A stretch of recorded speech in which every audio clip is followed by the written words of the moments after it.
Hi, yeah, my name's Chris Dixon and I'm an independent children's book author, and my main job is as a freelance marketer, and I've made a few books for children mainly around mental health, emotions and the environment, as well as a guided meditation.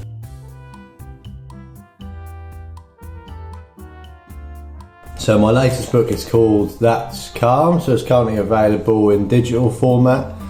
And that's a guided meditation for children, so it takes children on a relaxing journey to help them look at mindfulness and relax and hopefully manage their stress.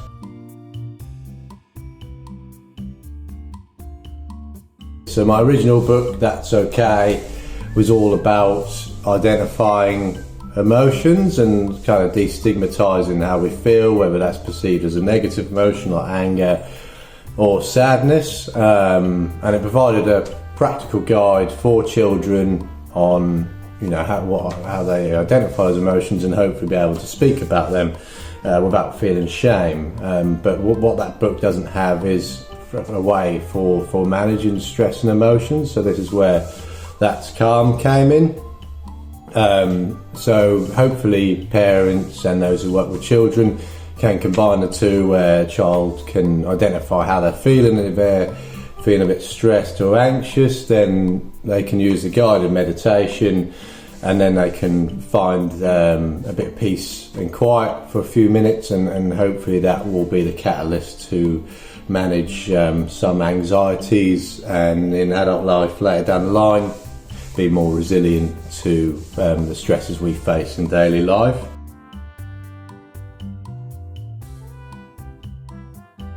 I've never been that organised with putting things together, so it seemed a bit sporadic. A lot of my book creation is imagination led, so I write the books myself and I illustrate as well.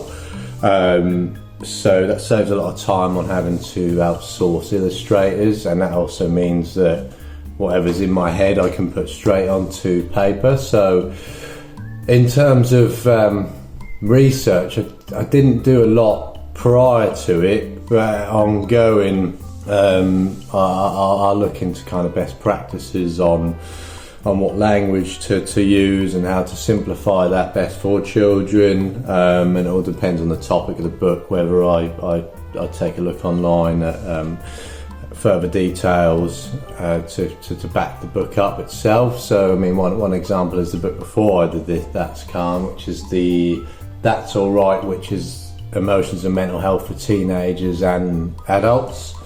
So it follows a similar format to That's Okay, but I wanted to use statistics, so I did a lot of research in finding statistics from sources and making sure that they were referenced at the end of the book. Seeing a lot now with referencing and how people need to be careful if they are using other examples to back up what they've got. It's just to make sure that they're referenced properly, and also those sources are legitimate and trustworthy.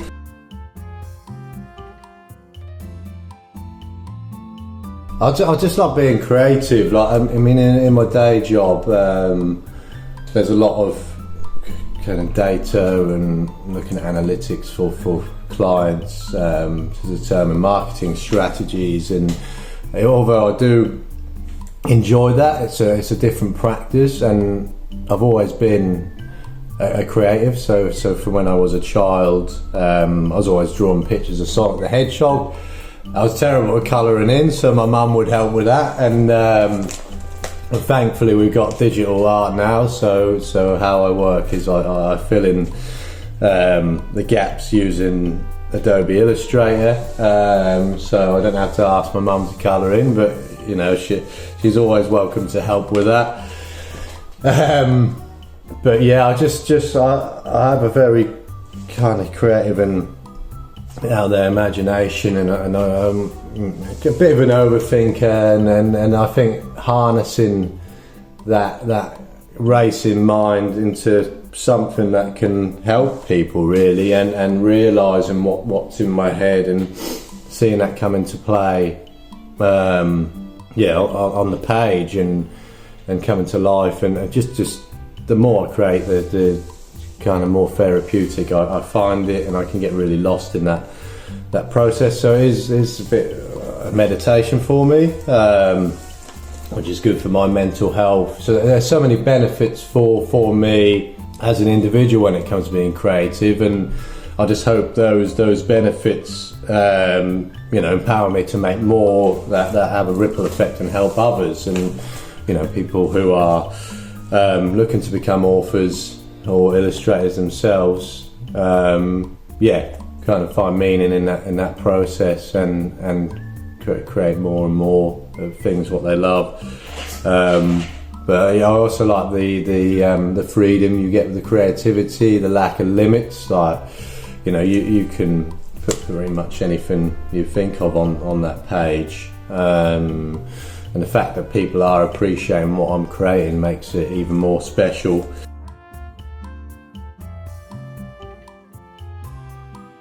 Just go ahead and try not to feel embarrassed about your ideas, because I used to get that a lot, and it cost me a lot of time, like umming and ahhing whether people would like it. At the end of the day, not everyone is going to like what you do, but there'll be likely more people that do like it than don't. I was really surprised at that, because my lack of confidence in how many people did then continue to like my books, and from the reviews and stuff, comment on the artwork, and that gives me the confidence to make more. So it has like a snowball effect. Like, once you get that first one done and you see the feedback, keep going, and also not to be disheartened, because it is very competitive out there for authors, especially like with celebrity authors. They can release a book that doesn't really fit into their area of expertise or their jobs, and because they've got a profile, they can get sales quite easily, and it's a lot tougher for us indie authors, especially because we've got to work around the kind of creative side to fund it. So a lot of my books, I haven't been profitable to date on them. I'm investing more from my marketing side, but as long as you have a purpose to those books, and I want it to help children and adults with their mental health mainly, and then overcome climate anxiety too, and to kind of work on solutions to help the environment and wildlife.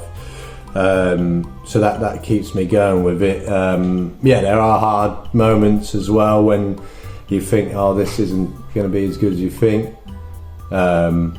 But you keep going with it. Maybe you'll get some success from that.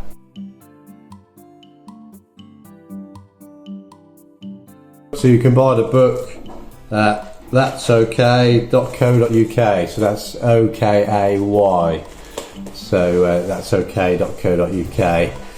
And there's books for teens, adults on mental health, books for climate change, empowerment and environment, an emotions book, and guided meditation. Thank you.